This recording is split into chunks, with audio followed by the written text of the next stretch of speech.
Hello everyone, आप सभी का स्वागत है आपके अपने यूट्यूब चैनल केमिस्ट्री क्लासेस पर। लेकिन आज हम लोग केमिस्ट्री नहीं पढ़ने वाले हैं, आज हम लोग फिजिक्स पढ़ेंगे। तो चलिए देखते हैं। आपको पिछले क्लास में मैं बताया था कि सेमी इनफाइनाइट रॉड के इलेक्ट्रिक फील्ड हम लोग किसी एक पॉइंट पे कैसे निकाल सकते हैं, आई मीन परपेंडिकुलर पॉइंट पे कैसे निकाला जा सकता है। इस क्लास में हम लोग देखने वाले हैं एल शेप एक रॉड है, जो कि आपको मैं दिखा देता हूँ यहाँ पे। जैसे कि देखिए, ये एक एल शेप रॉड है, ठीक है।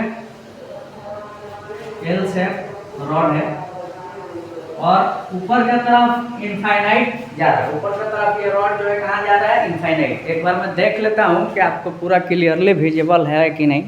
चलिए देखिए, आप लोग समझ सकते हैं कि ये जो है, ये जो ऊपर कहाँ तक जा रहा है? इनफाइनाइट, ठीक है। आप लोग देख सकते हैं, यहाँ मैं लिख देता हूँ इनफाइनाइट। ये ऊपर तक जा रहा है, ठीक है। और इधर कहाँ तक जा रहा है? इनफाइनाइट, ठीक है। ये एल शेप रॉड है और किसी यहाँ पे एक पॉइंट पे ध्यान दीजिए, एक यहाँ पॉइंट पी पे आपको बताना है इलेक्ट्रिक फील्ड। यहाँ थोड़ा सा शोरगुल ज़्यादा होता है, थोड़ा सा डिस्टर्बेंस है। इस इलाके में हमेशा कुछ ना कुछ होता ही रहता है। कभी कोई कथा होता है, कभी कोई कथा होता है, कभी जय श्री राम हरे राम ये सब गाते रहते हैं। उससे मुझे प्रॉब्लम नहीं है, लेकिन थोड़ा बहुत डिस्टर्ब होता है। बहुत ज़्यादा माइक इस्तेमाल यहाँ होता है। तो कोई भी हो, या वेदर मुस्लिम और हिंदू, लेकिन यहाँ थोड़ा सा धार्मिक लोग ज़्यादा हैं, जिसके वजह से आवाज़ बहुत ज़्यादा आती है और थोड़ा डिस्टर्बेंस फील होता है। और कोई नहीं है, एज ए टीचर थोड़ा सा डिस्टर्ब फील होता है, बाकी कोई दिक्कत नहीं है। खैर, आप लोग को अगर आवाज़ आ रही है तो आप लोग इग्नोर कीजिएगा। अगर मेरी सिर्फ आवाज़ आ रही है तो और बेहतर बात है। आप ही लोग के लिए मैं बोल रहा था, मुझे कोई डिस्टर्बेंस नहीं है। नहीं तो कुछ लोग ऑफेंड हो जाते हैं धर्म के नाम पे। आप लोग को पता ही है, धर्म इतनी सेंसिटिव चीज़ होती है। और आजकल के ज़माने में तो हर इंसान के पास हम आ गया। खासकर मैं अपने इलाके की बात बता रहा हूँ, बिहार की बातें बता रहा हूँ। यहाँ पे ऐसी बातें हो गई हैं कि सब लोग अपने आप को बहुत बड़ा समझने लगे हैं, जो कि मेरे ख्याल से अच्छा चीज़ नहीं है। सब इंसान है और सब लोग एक जैसे ही होते हैं, एक बराबर होते हैं। तो आप लोग भी कोशिश कीजिए कि थोड़ा सा झुकने का कोशिश कीजिए। झुकने समझ रहे हो ना? झुकने का मतलब है कि ज़रूरी नहीं है कि अपने आप को दूसरे से बड़ा ही समझना है, ऐसा कुछ नहीं होता है। हर इंसान बड़ा होता है और कोई छोटा नहीं होता है, ठीक है। ये मेंटालिटी आप लोग को रखनी चाहिए। मैं एज ए टीचर आपको ये बातें बता रहा हूँ, मेरी अपनी विचार है। बाकी आप लोग खुद समझदार हो, जो अच्छा लगे करिए। तो चलिए देखते हैं। इस पी पॉइंट पे आपको बताना है, ठीक है। पी पॉइंट पे let us suppose, P point पे थोड़ा सा टेढ़ा हो गया, मैं ऐसे बना देता हूँ, ठीक है। इस पी पॉइंट पे एक इलेक्ट्रिक फील्ड बतानी है, ठीक है। इस पी पॉइंट पे आपको क्या बतानी है? Electric field. देख लेता हूँ कि इलेक्ट्रिक फील्ड भी दिख रहा है कि नहीं आपको। तो चलिए, मैं देख लिया, ये दिख नहीं रहा है। थोड़ा सा इसको मैं छोटा कर देता हूँ ताकि आपके कैमरा में कैप्चर हो सके। यहाँ पे लेकर सपोज आपको ई निकालना है, क्लियर। बार बार मुझे देखना पड़ता है थोड़ा सा। हाँ चलिए, ये दिख रहा है, नीचे इसको लिख देते हैं। ये जो ई है यहाँ पे आपको निकालना है, क्लियरली, ठीक है। अब देखिए, कह रहा है कि ये जो एंगल है, ये एंगल 45 डिग्री है। कितना है? 45 डिग्री। क्वेश्चन समझ में आ गया? ये एक रॉड है, इनफाइनाइट तक जा रहा है, और ये एक रॉड है, इनफाइनाइट तक जा रहा है। और ये दोनों मिलकर क्या बना लिया है? एल शेप रॉड बना लिया। क्या बना लिया बताइए? एल शेप रॉड बना लिया। इसमें ध्यान दीजिए, ध्यान देने वाली चीज ये है कि ये जो है रॉड, इसका हम लोग नाम रख दिए रॉड 1, ठीक है। और ये दूसरा जो रॉड है, इसका नाम रख दिए हम लोग, क्या बताइए? पहले वाले रॉड का नाम रख दिए हम लोग रॉड नंबर 1। और ये दूसरा जो रॉड है, जो कि ये भी कहाँ तक जा रहा है? इनफाइनाइट तक, इसका हम लोग नाम क्या रख दिए? रॉड 2। क्लियर हो गया यहाँ तक बातें? अब देखिए, अब आपको इलेक्ट्रिक फील्ड इस पॉइंट पे निकालना है, ठीक है। तो देखिए, इसमें रॉड 1 के वजह से इलेक्ट्रिक फील्ड किधर लगेगा बताइए? एक तो कंपोनेंट इसका इधर होगा, ठीक है। क्या होगा? E1x। किसके वजह से? रॉड 1 के वजह से एक इलेक्ट्रिक फील्ड का कंपोनेंट इधर लगेगा। और क्या नाम होगा इसका?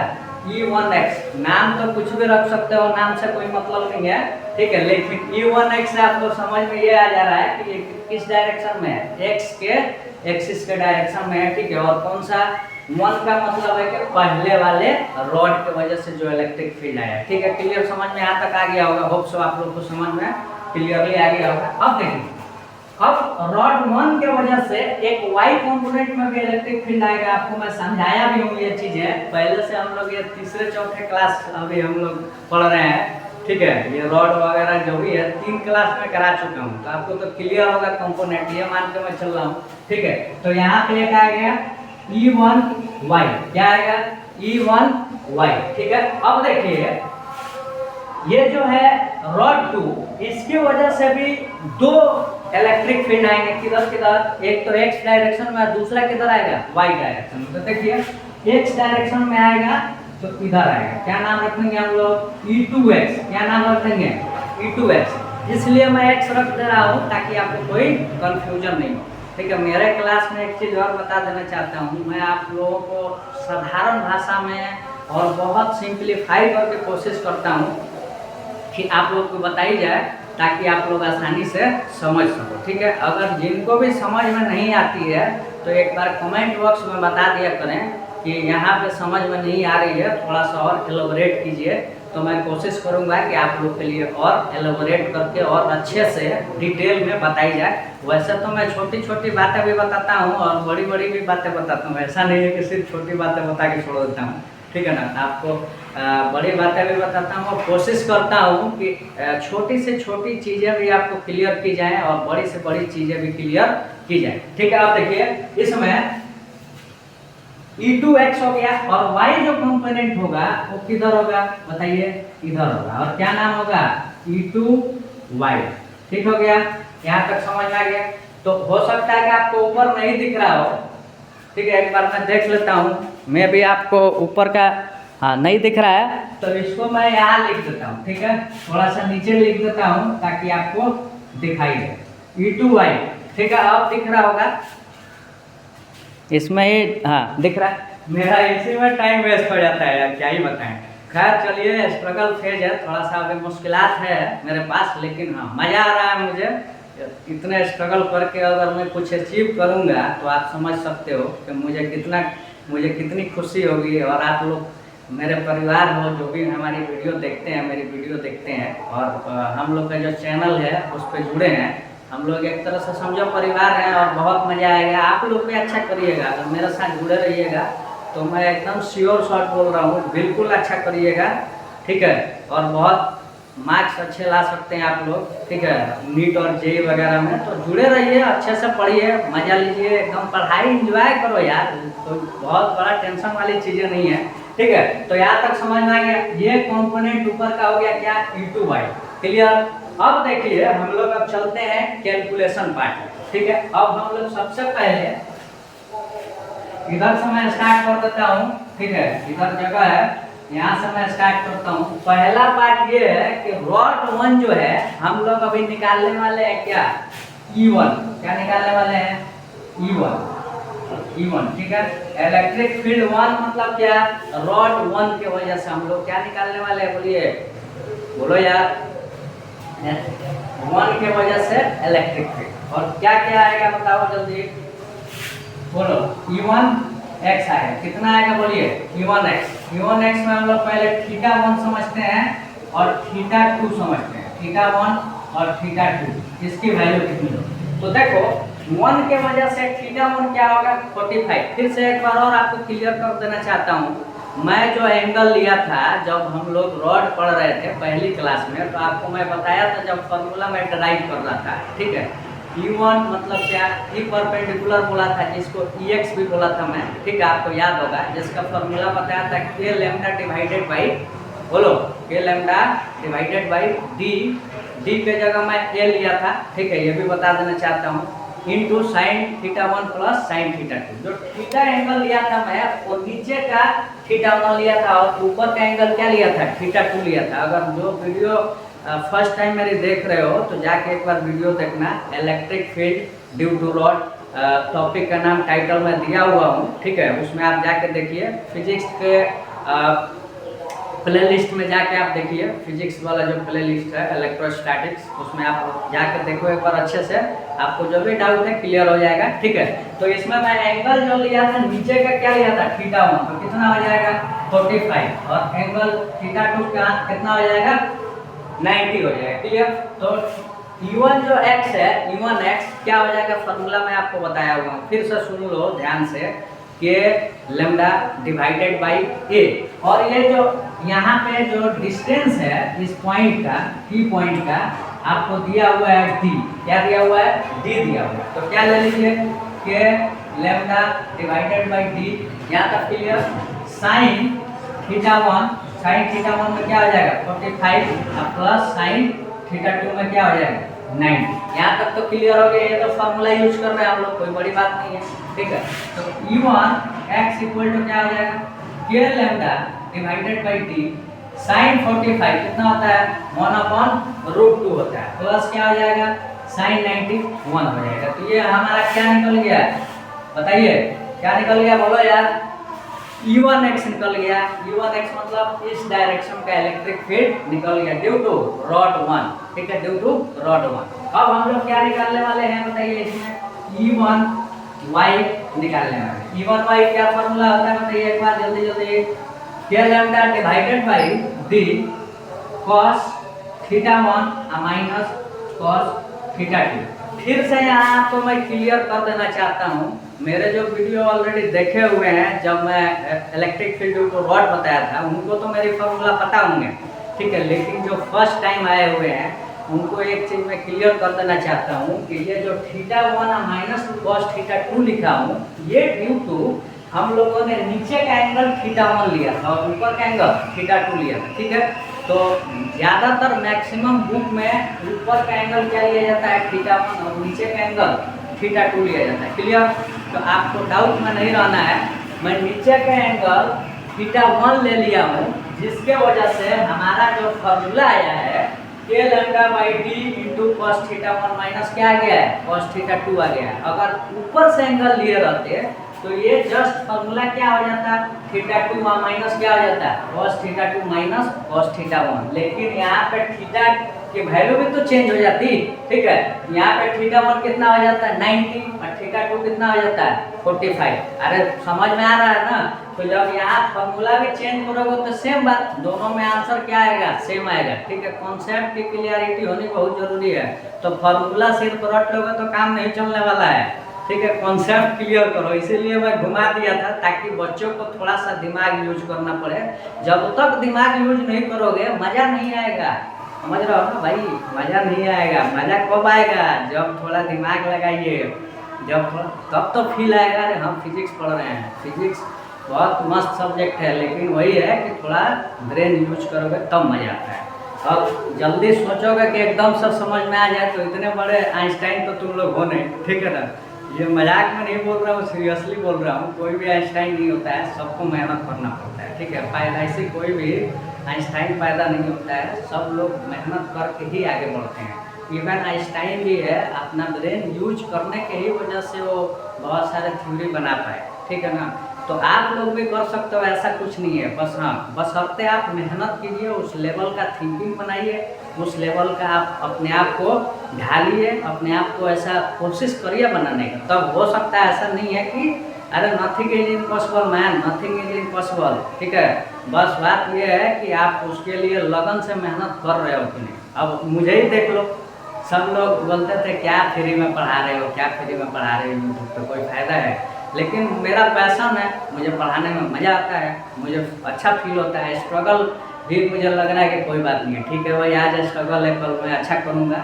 ये मेरे अंदर का जो अंतरात्मा है वो बोल रहा है। ठीक है, तो यहाँ पे मैं आके स्ट्रगल कर रहा हूँ और कोशिश कर रहा हूँ कि जो गरीब बच्चे हैं, गरीब कोई नहीं होता है, ठीक है, मतलब फिर भी जिनके पास रिसोर्सेस की कमी है, जो ज़्यादा पैसा पे करके नहीं पढ़ सकते हैं कोचिंग क्लासेस में, उनके लिए मैं बहुत अच्छे स्टैंडर्ड का कोशिश कर रहा हूँ कंटेंट दी जाए, जिससे उनके जो भी डाउट्स है, जो भी उनको कॉन्सेप्ट की क्लियरिटी नहीं हो पा रही है, वो क्लियर हो पाए। मैं कोशिश मेरी यही है, अभी तक तो मेरी यही कोशिश है। हो सकता है कि मैं उतना कामयाब नहीं हो पाऊँगा, हो पाऊँगा नहीं, माफ़ करना, हो पाया हूँ अभी तक। मैं भी हो सकता है कि आपको समझ में भी आती हो।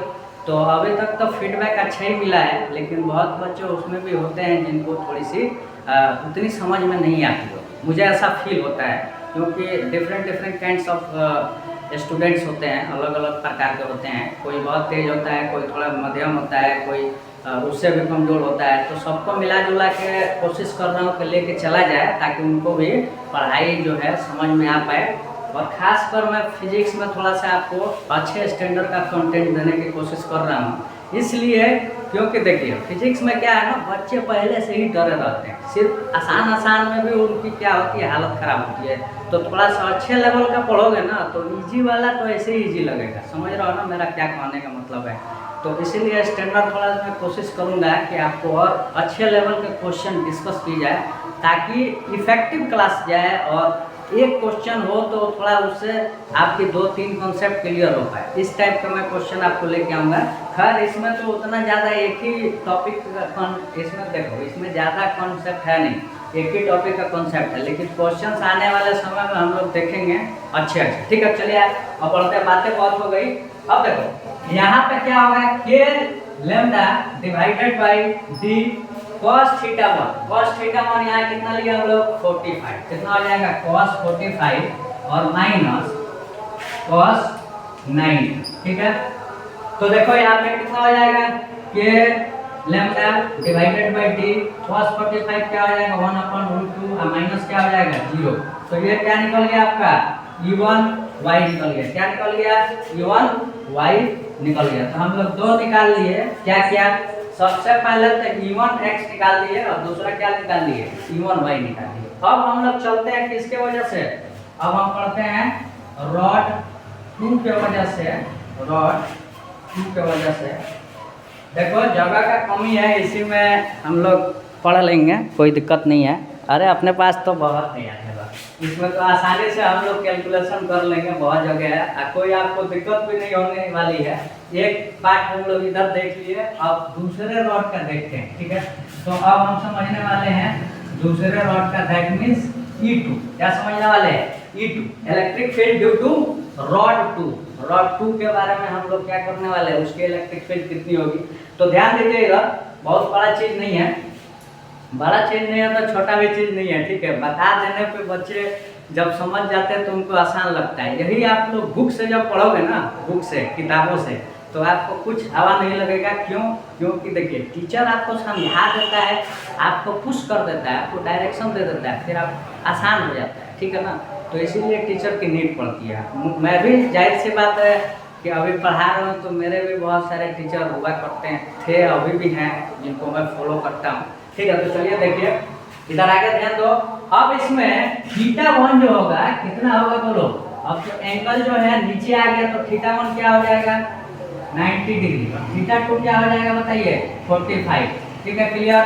तो जस्ट इसका अपोजिट हो जाएगा, क्योंकि उल्टा हो भी तो गया, पहले ऐसा था अब ऐसे हो गया, तो क्या हो जाएगा, एंगल भी चेंज हो जाएगा। इसमें कोई डाउट नहीं होनी चाहिए। ठीक है, पहले भी मैं बताया हूँ। अब देखो थीटा 1 हो गया। अब हम लोग क्या निकालने वाले हैं, E2x। जिसका डायरेक्शन आपको मैं बताया हुआ हूँ, जिसका डायरेक्शन कितना किधर है, इधर। ठीक है, उल्टा साइड है किसके, E1x के जस्ट अपोजिट होगा। क्यों, क्योंकि नीचे का तरफ है, तो इसका कंपोनेंट इधर जाएगा। ये भी मैं बताया था। ठीक है, वीडियो आप लोग ध्यान से देखोगे, पहली की वीडियो, तो देखो ऐसा चीज़ होता है ना कि केमिस्ट्री और फिजिक्स, कोई भी साइंस का पार्ट हो, केमिस्ट्री और फिजिक्स हो, वेदर बायोलॉजी हो, कोई भी पार्ट हो, एक दूसरे से इंटर रिलेटेड होते हैं। एक क्लास अगर आप छोड़ दीजिएगा तो अगले क्लास में आपको नहीं समझ में आने वाली है। अगर बशर्ते अनलेस एंड अदरवाइज अगर पहले से आप नहीं जानते, हो सकता है कि आप पहले से ऑलरेडी पढ़े हुए हैं, तो आप बीच में आओगे तो समझ में आ जाएगी चीज़ें। ठीक है, अगर आप पहले से नहीं पढ़े हो, डायरेक्टली मेरे क्लास में आ गए, तो नहीं समझ में आएगा, ये मैं मान के चल रहा हूँ। इसलिए क्योंकि जो भी चीज़ें आपको पढ़ाई जाएंगी वो पहले वाले वीडियो से इंटर रिलेटेड हो। ठीक है, जो कि टफ हो जाएगा आपके लिए। अगर आप पहले पढ़े हुए हो तो समझ जाओगे, ठीक है, नहीं पढ़े हुए तो नहीं समझ में आएगा। तो उससे बेहतर है कि आप पहले की वीडियो एक बार देख लीजिए, उसके बाद नेक्स्ट वीडियो आप अच्छे से देखिए, ताकि आपको जो भी डाउट है वो क्लियर हो सके। फिर भी डाउट रह रहा है तो आप कमेंट बॉक्स में बताइए कि सर यहाँ पे क्लियर नहीं हो पाया, एक बार और वीडियो बना के डालिए।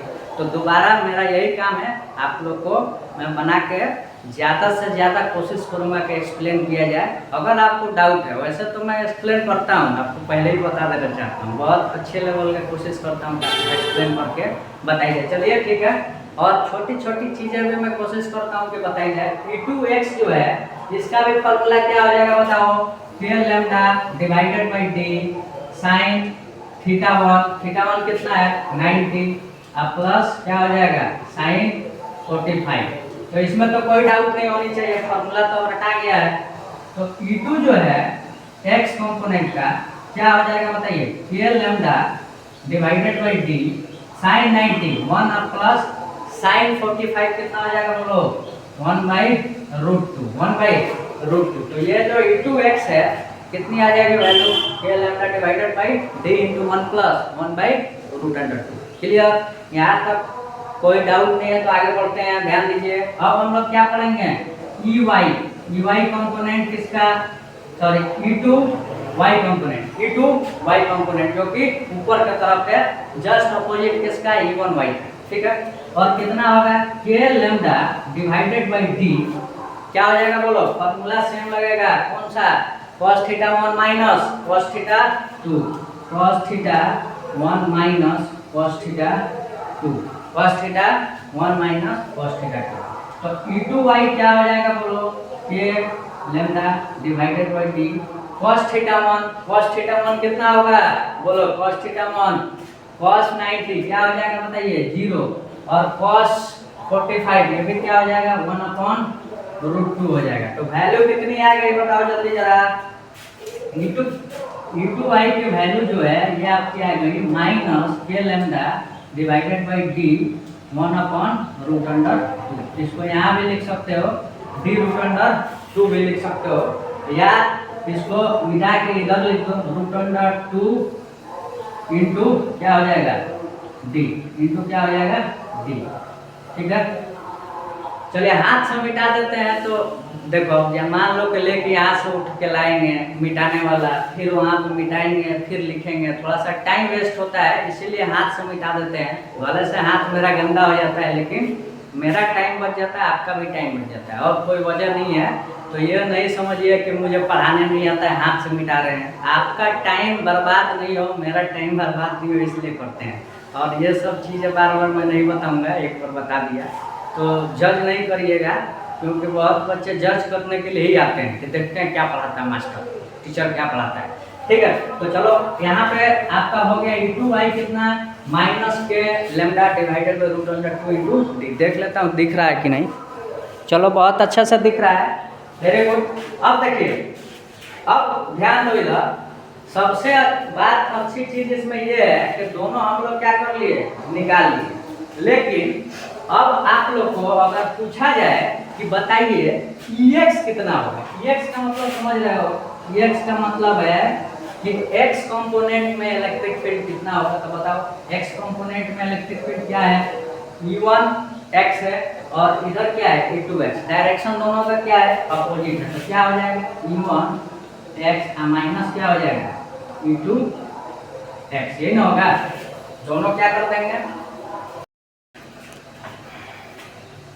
तो देखिए थोड़ा सा वीडियो क्या हो गया था, रुक गया था, एक्चुअली मैं रुका नहीं था, वीडियो ही कट हो गया है। तो एडिट करके मैं यहाँ पे डालूंगा, आपको बता देना चाहता हूँ, ध्यान दीजिए। पिछले वीडियो में मतलब थोड़ा सा जो कट गया था उसके बाद मैं बता देता हूँ, ध्यान दीजिए, थोड़ा सा एडजस्टमेंट कीजिए, क्योंकि मोबाइल में मैं वीडियो बनाता हूँ। दिक्कत ये है कि जब मेमोरी फुल हो जाता है तो ऑटोमेटिक जो है वीडियो जो है ख़त्म हो जाता है, पॉज हो जाता है और कट जाता है, ठीक है। पॉज क्या हो जाता है, कम्प्लीटली वीडियो ही स्टॉप हो जाता है। तो अभी मैं देख लिया, नहीं तो हो सकता था कि और ज़्यादा मैं मेहनत कर दिया रहता है और उसके बाद पता चलता है कि वीडियो कंप्लीट ही नहीं हो पाई। तो देखिए इसमें EX जो होगा E1X माइनस क्या हो जाएगा E2X, मतलब ये कि इधर का एक कंपोनेंट जो है क्या है E1X है और अपोजिट में कंपोनेंट क्या है E2X है, दोनों क्या है अपोजिट है, तो क्या हो जाएंगे माइनस हो जाएंगे, क्या हो जाएंगे माइनस। ठीक है, तो माइनस हो जाएगा तो कितना होगा बताओ जल्दी जल्दी, कितना होगा। ये जो है इसकी वैल्यू हम लोग निकाले हुए हैं कितना k lambda divided by d 1/√2 plus 1 और माइनस E2 कितना है E2X निकाले हुए हैं यहाँ पे देखिए minus k lambda divided by d 1 plus 1/√2। अब देखो दोनों क्या है इक्वल है तो क्या हो जाएंगे 0, मतलब x कंपोनेंट कितना हो गया 0 हो गया, x कंपोनेंट कितना हो गया बताइए 0 हो गया। अब देखो y कंपोनेंट जो है y कंपोनेंट वो कितना हो जाएगा बताइए जल्दी जल्दी। y कंपोनेंट जो है ये भी देखो एक नीचे का तरफ क्या है E1y, क्या है बताइए E1y और अपोजिट साइड क्या है E2y, तो ये भी क्या हो जाएंगे घट जाएंगे, ये भी क्या हो जाएंगे घट जाएंगे। और कितने होंगे E1y हम लोग निकाले हुए हैं कितना बताओ k lambda divided by d into 1/√2 minus ये भी सेम है, ये भी क्या है सेम है लेकिन साइन क्या है माइनस में, तो माइनस माइनस क्या आ जाएगा plus k lambda divided by d into क्या आ जाएगा 1/√2। दोनों इक्वल है और दोनों क्या हो रहे हैं ऐड हो रहे हैं, तो ऊपर क्या हो जाएंगे 2, तो आप कैलकुलेशन कर लेना 2k लैम्डा डिवाइडेड बाई क्या हो जाएगा √2 जो कि कट जाएगा यहाँ पे कितना हो जाएगा 2k लैम्डा और नीचे d भी है 2k lambda √2k lambda divided by d हो जाएगा। चलिए एक बार देख लेते हैं दिख रहा है कि नहीं नीचे तक। तो चलो थोड़ा सा कट रहा है, आप लोग समझ सकते हो, थोड़ा सा यहाँ पे कट रहा है तो इसको मैं ऊपर लिख देता हूँ। ठीक है, तो एक बार समराइज करके मैं लिख देता हूँ यहाँ पे जो E2 आया है E2 आएगा वो कितना आएगा बताओ। चलो देखो यहाँ जगह है, यहाँ पे थोड़ा सा जगह है तो मैं लिख देता हूँ यहाँ पे थोड़ा सा जो जगह है इसको भी हम लोग एडजस्ट कर लेते हैं। ठीक है, ये 2 को हटा देते हैं, 2 यहाँ लिख देते हैं। ठीक, अब देखिए आपको मैं बता देना चाहता हूँ EX कंपोनेंट कितना आया 0, EY कंपोनेंट कितना आया, तो यहाँ पर देखो √2kd divided by k lambda divided by d आया। ठीक है, ये क्या आया बताइए EY आ गया। अब देखो जो E वेक्टर होता है E वेक्टर क्या होता है EXI vector minus plus EY y vector. ठीक है, सॉरी EYJ वेक्टर। ठीक है, तो यहाँ पे आप निकाल सकते हो E वेक्टर कितना हो जाएगा, अरे यार अब EX तो 0 हो गया ना, तो 0 आई अब प्लस क्या हो जाएगा बताओ √2k lambda divided by d और j कैप लैम्डा हो जाएगा। ठीक है, तो इसमें सिर्फ y का कंपोनेंट जो है आएगा और x जो है क्या हो जाएंगे कैंसिल आउट हो जाएंगे, इसलिए क्योंकि दोनों का डायरेक्शन क्या है एक इधर है और एक इधर है, तो कैंसिल आउट होकर क्या हो जाएंगे 0 हो जाएगा। तो ठीक है, मेहनत मेरा इतना मेहनत किया हूँ तो मुझे लग रहा है कि आपको मैं समझा पाया हूँ। ठीक है ना, तो फिजिक्स में थोड़ा कैलकुलेशन ज़्यादा होते हैं और टेंशन नहीं लेना है, बहुत सीखेंगे, कैलकुलेशन भी आपको मैं सिखाऊंगा, अगर जुड़े रहिएगा तो आपको बहुत सारी चीज़ें सिखाएंगे। ठीक है, तो टेंशन नहीं लेना है, पढ़ते चलना है, मेहनत करते चलना है और प्रैक्टिस करिए। इसको मैं बता दिया हूँ तो खुद से आप लोग एक बार नोटबुक पे इसको प्रैक्टिस करिए, निकालिए फॉर्मूलेज वगैरह निकालिए और एक बार अपने नोट से भी मिलाइए। हो सकता है कि कोई मिस्टेक मैं भी कर दिया होऊंगा, ये भी हो सकता है, तो ठीक है ना, क्योंकि देखो ब्लाइंडली किसी पर ट्रस्ट नहीं करना चाहिए, कोई भी हो, मैं हूँ या कोई भी हो, ब्लाइंडली ट्रस्ट नहीं करो। ठीक है, अगर गलती है तो उसको बता भी सकते हो, मुझे ईगो नहीं है इतना कि हाँ भाई मैं बहुत बड़ा टीचर हूँ और मेरे से गलती नहीं होगी, ऐसा मैं नहीं मानता हूँ। क्योंकि देखो ह्यूमन एरर जो है कितना भी कुछ भी हो जाए, आप कितना भी प्रैक्टिस कर लीजिए, ह्यूमन एरर आता ही है, क्योंकि हम लोग इंसान हैं। ठीक है, हम लोग कोई फरिश्ते नहीं है, इंसान है, हमसे गलतियाँ होंगी, ये आपको एक्सेप्ट करना पड़ेगा। और कोई भी हो, कितने भी बड़े विद्वान हो, कितने भी बड़े नॉलेज वाले हों, फर्क नहीं पड़ता है, मिस्टेक आपसे होगा और उसको आपको एक्सेप्ट करना पड़ेगा। मैं तो तहे दिल से एक्सेप्ट करता हूँ और तुरंत सॉरी भी बोलता हूँ, माजरत चाहता हूँ, बोलता हूँ, माफ़ी चाहता हूँ, यहाँ तक भी मैं बोलता हूँ। अगर मेरी वीडियो लगातार जो देख रहे हैं उनको पता होगा, ठीक है। तो इसमें ये नहीं है कि मैं छोटा हो गया, आपसे माफ़ी मांग लिया, तो ऐसा नहीं होता है। ये एक तरह से समझो कि मेरे अंदर एक इंसानियत है और समझो बड़प्पन भी बोल सकते हो कि मैं एकदम स्ट्रेट फॉरवर्डली मैं सीधे एक्सेप्ट करता हूँ। आप लोग मिलाए होंगे ये बात, नहीं तो मैं कोशिश करता तो उसको खूब घुमाता, ये हो गया वो हो गया, घुमा घुमा के, ठीक है। लेकिन ऐसा मुझे नहीं पसंद है। तुरंत मैं ऑन द स्पॉट जो भी मिस्टेक होता है उसको एक्सेप्ट करता हूँ, ठीक है। तो आप लोग भी कोशिश कीजिएगा कि अगर मिस्टेक हो जाए तो एक्सेप्ट कीजिए, ठीक है। उसमें कोई बुराई नहीं है, ये आपकी अच्छाई है, ठीक है ना। क्यों? क्योंकि देखो, जिनमें दम होता है, जिनके अंदर दम होता है, साहस होती है, वही अपनी गलती को एक्सेप्ट करते हैं। कमज़ोर लोगों की बात नहीं है अपनी गलती एक्सेप्ट करना, ठीक है। जिनके अंदर दम है, जो साहसी हैं, ठीक है, ब्रेव हैं, वो अपनी गलती को स्वीकार कर लेते हैं, ठीक है। जो कमज़ोर होते हैं वो अपनी गलती को कभी स्वीकार नहीं करते हैं और उनको लगता है कि हम हमेशा सही है। ऐसा नहीं है, ऐसी होनी भी नहीं चाहिए। आप लोग ऐसा नहीं कीजिएगा, ठीक है। ज़बरदस्ती आप अपनी बात नहीं मनवा सकते हैं, ठीक है ना। क्योंकि हर इंसान की अपनी अपनी सोच होती है, हर इंसान की अपनी क्वालिटी है। तो सभी लोगों को रेस्पेक्ट करनी चाहिए और बातें सुननी चाहिए, क्योंकि हर इंसान में कुछ न कुछ क्वालिटी होता है जो कि ऊपर वाले दिए होते हैं और मेहनत करके वो भी सीखा रहता है, ठीक है। तो सबको आप लोग रेस्पेक्ट कीजिए, ये मेरा अपना मानना है। और सेहत का खासा ख्याल रखिए, क्योंकि देखिए सेहत से बड़ी कोई चीज़ नहीं है दुनिया में। कितना भी कमा लो, 1 करोड़ कमा लो, 100 करोड़ कमा लो, doesn't matter. After all matter is that कि आपकी जो सेहत है वो कैसी है। अगर आप सेहतमंद है तो सब आपके पास है। हेल्थ इज वेल्थ, सुने हो ना, हमारे पूर्वजों ने बोलते आ रहे हैं ये चीज़ें, पूर्वज हमारे बोले हुए हैं, तो जाहिर सी बात है कुछ सोच के ही बोले होंगे। तो हेल्थ इज वेल्थ, और ये बात सही है। हेल्थ जो है सबसे बड़ा धन होता है। अगर आपकी सेहत अच्छी है तो सब अच्छी है, अगर सेहत आपकी अच्छी नहीं है तो कुछ भी अच्छा नहीं है। सीधी सीधी बात है। सेहत पे ध्यान दीजिए, वर्कआउट कीजिए। अरे मतलब जिम वगैरह नहीं करने को बोल रहा हूँ, ठीक है ना। ये नहीं कि गए तो जिम कर रहे हैं, ऐसा कुछ नहीं होता है। एक्सरसाइज वगैरह करो, चलो थोड़ा सा जॉगिंग करो, सुबह उठो, जल्दी उठो और जॉगिंग पे जाओ, शाम में थोड़ा सा टहल लो खाने के बाद। ये सब जो है कॉमन होनी चाहिए। डेली प्रैक्टिस में आपको रहनी चाहिए, मतलब डेली करो ये, क्योंकि ये आपके लाइफ का पार्ट है।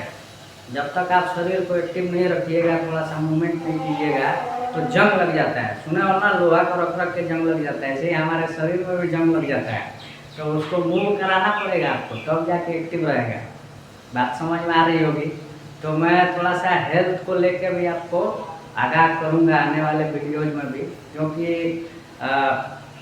हेल्थ रिलेटेड भी पढ़ाई में किया हूँ। ऐसा नहीं है कि सिर्फ साइंस पढ़ लिए हैं, हेल्थ रिलेटेड भी पढ़ाई किए हुए हैं। तो उसमें भी आपको मैं जानकारी थोड़ा बहुत बीच बीच में देता रहूँगा एज ए मोटिवेशन। बहुत सारी बातें होंगी, ठीक है ना। अभी तो मैं नया यूट्यूबर हूँ, तो अंदर से खुल के बातें निकल नहीं रही है, क्योंकि लोग जज करने लगते हैं। एक बहुत फेमस डायलॉग है शाहरुख खान का, जो मैं हमेशा लोगों से बोलता हूँ, first get rich then become philosopher. मतलब ये है कि पहले आप अमीर बनिए तब फिलोसफर बनिए, तब आप फिलोसफी अगर कोई बात रख रहे हो तो दूसरा जो लोग है, दूसरे आदमी जो हैं आपकी बात सुनेंगे, नहीं तो आपकी बात को कोई वैल्यू नहीं देंगे। क्यों? क्योंकि देखो, money is everything now it is. आपके पास पैसा है तो सब है, पैसा नहीं है तो आप कितने भी अच्छे इंसान हो, कितना भी ज्ञानी हो, कितने भी नॉलेज है, it doesn't matter after all matter is that how much you have money. आपके पास पैसे हैं तो सब है, नहीं है तो कुछ नहीं है। खैर चलिए, ऐसा नहीं है, ये लोग की सोच है, ऐसा नहीं होता है। लोगों की सोसाइटी की सोच बता रहा है, ठीक है। ज़रूरी नहीं है कि जिसके पास पैसा हो बहुत अच्छा इंसान होगा, ऐसा कुछ नहीं है। जिनके पास पैसा आ जाता है उनके पास गुरूर आ जाता है, घमंड आ जाता है। मैं सबको नहीं बोल रहा हूँ, आज भी बहुत ऐसे लोग हैं जो कि बहुत पैसे वाले भी हैं, लेकिन झुकना जानते हैं, लाइफ स्टाइल जानते हैं। अभी भी ऐसे लोग हैं जो बहुत अच्छे लेवल पे रहते हैं, उनके अंदर शालीनता होती है, ये चीज़ मैं मानता हूँ। थोड़े से जो अमीर हो जाते हैं ना, नए और मेहनत करके नहीं बनते हैं, उनको फ्री में मिल जाता है सक्सेस। सक्सेस क्या, पैसा।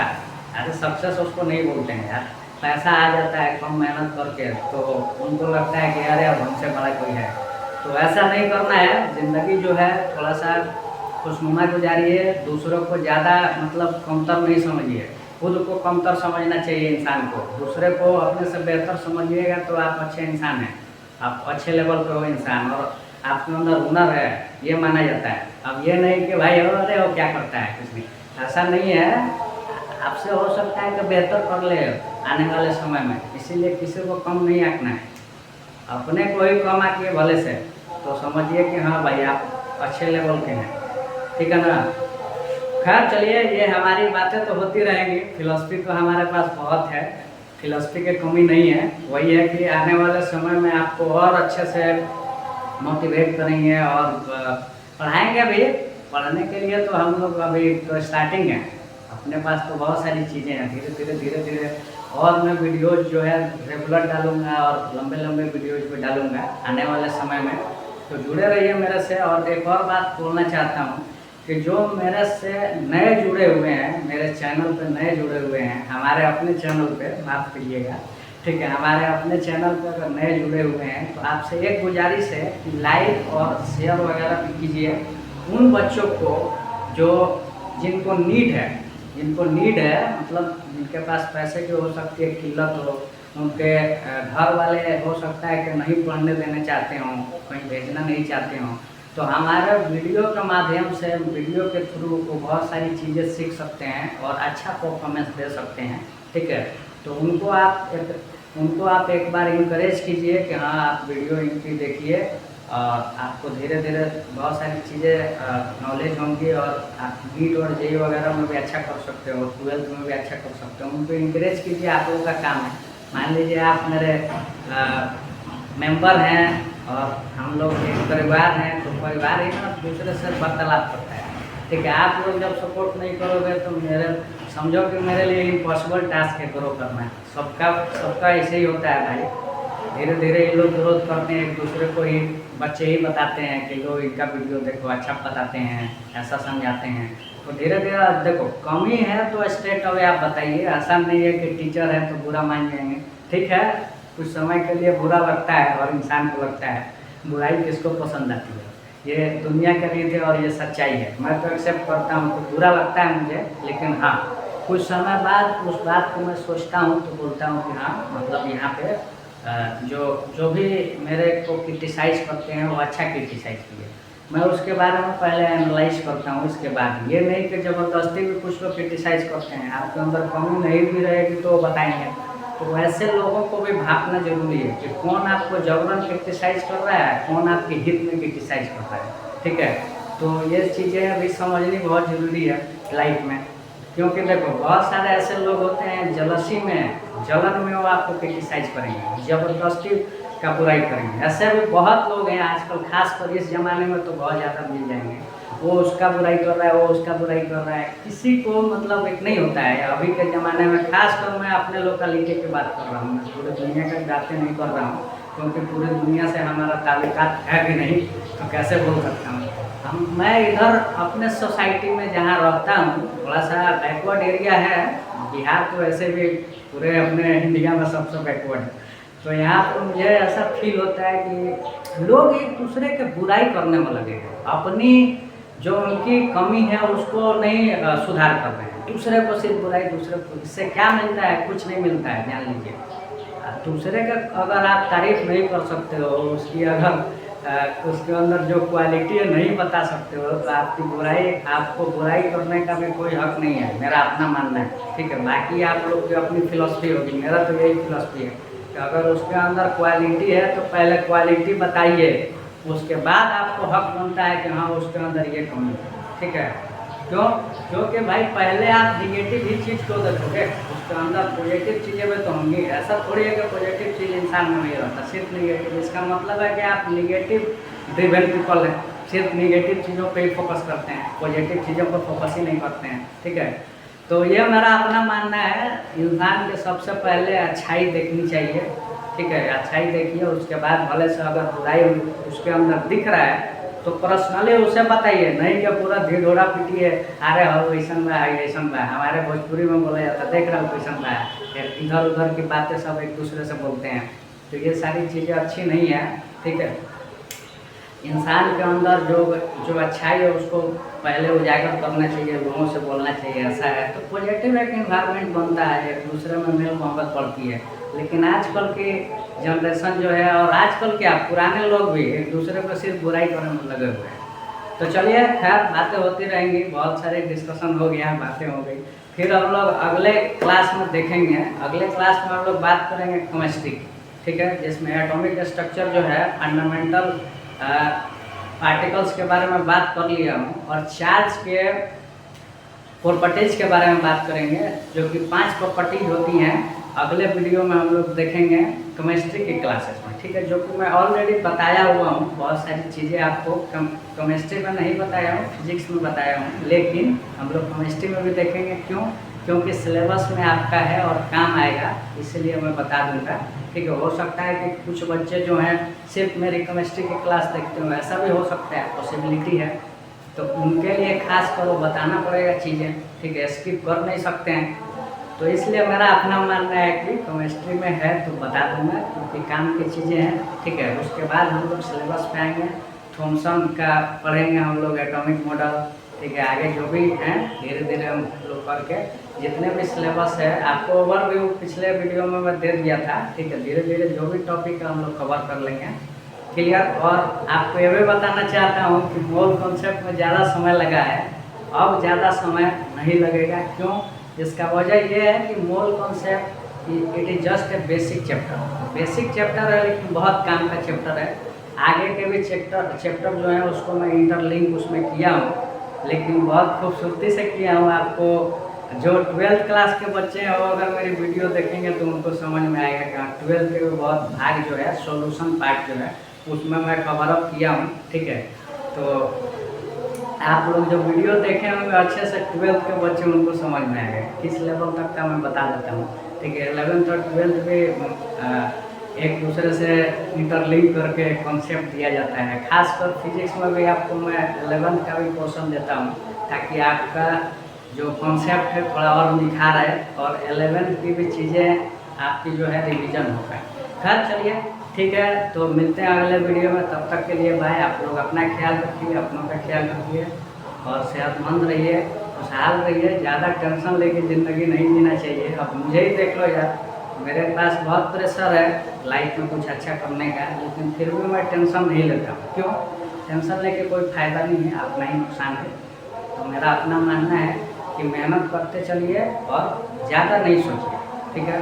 प्रोसेस पे ध्यान दीजिए, प्रोसेस अगर सही रहेगा तो आज नहीं तो कल ज़रूर सक्सेस मिलता है। और एक और बात बता देना चाहता हूँ कि लेट हो सकती है, ठीक है। अगर आप कोशिश कर रहे हो तो लेट हो सकती है, किसी को जल्दी हो जाती है चीज़ें, किसी को लेट होता है, ठीक है। तो कोशिश करते रहिए, मेहनत करते रहिए। ये नहीं कि सो गए हैं और भगवान के भरोसे, अल्लाह के भरोसे सोए हुए हैं कि हाँ भाई अब हमें दे दो, ये दे दो, नौकरी दे दो, ये दे दो, बड़ा सा मकान दे दो। ऐसा नहीं होता है, उसके लिए करना पड़ता है। तो चलिए, जय हिंद। फिर मिलते अगले वीडियो में, तब तक के लिए बाय। बहुत बात हो गया।